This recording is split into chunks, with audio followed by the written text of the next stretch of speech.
I'm going to kind of go over what my daily pull of the AFAOC data is. In the previous video, where I talk about going into the AFAOC data analytics, it's showing you how to pull the data for each of those. Once your Excel file is saved, all you need to do is open it. And I'm going to show you what that looks like. So I've already previously gone out, opened those Excel files, pulled them in, and so now I have an Excel file sitting in my data files. And what that's going to allow me to do is to just open them and kind of get into it a little bit.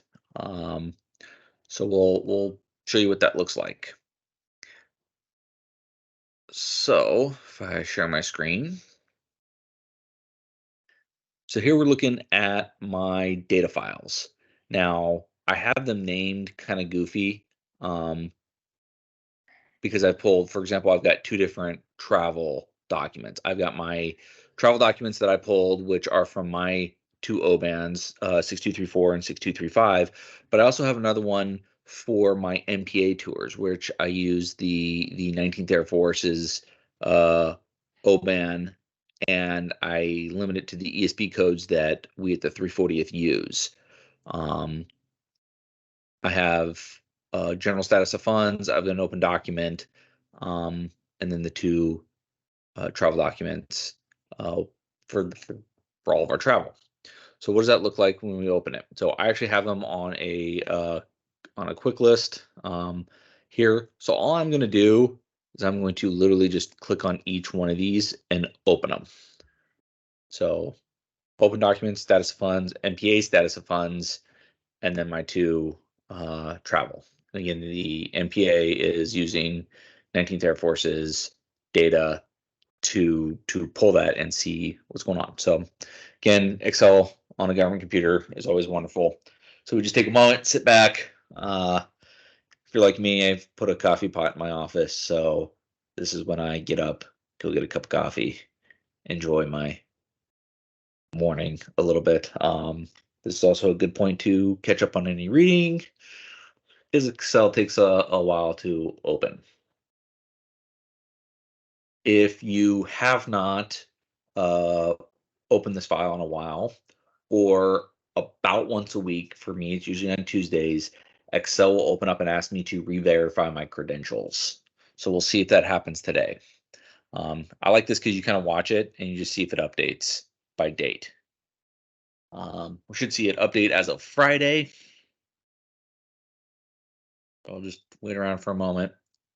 There you go. It updates and then it goes on to the next one and usually opens up the next one.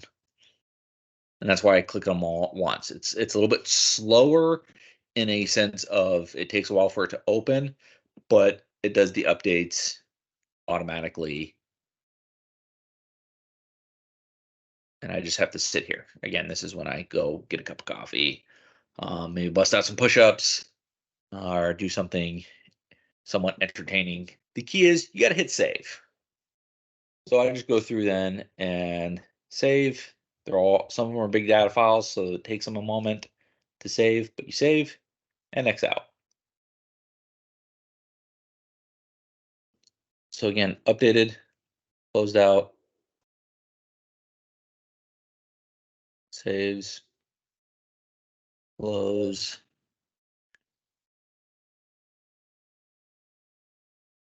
save,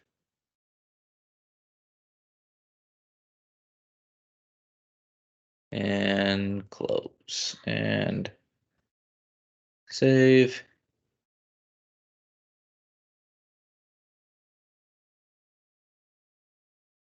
and close. All right, so that gives you all of your data files out there. Again, I've got all of my AFAOC ones, I've got all my PBS ones out there now. So now we're going to do a small tutorial on Power Query. So again, like and subscribe, do all the YouTubey things, and yeah, put a comment below if this is helpful or not. In the meantime, thanks, and we'll see you in the next video.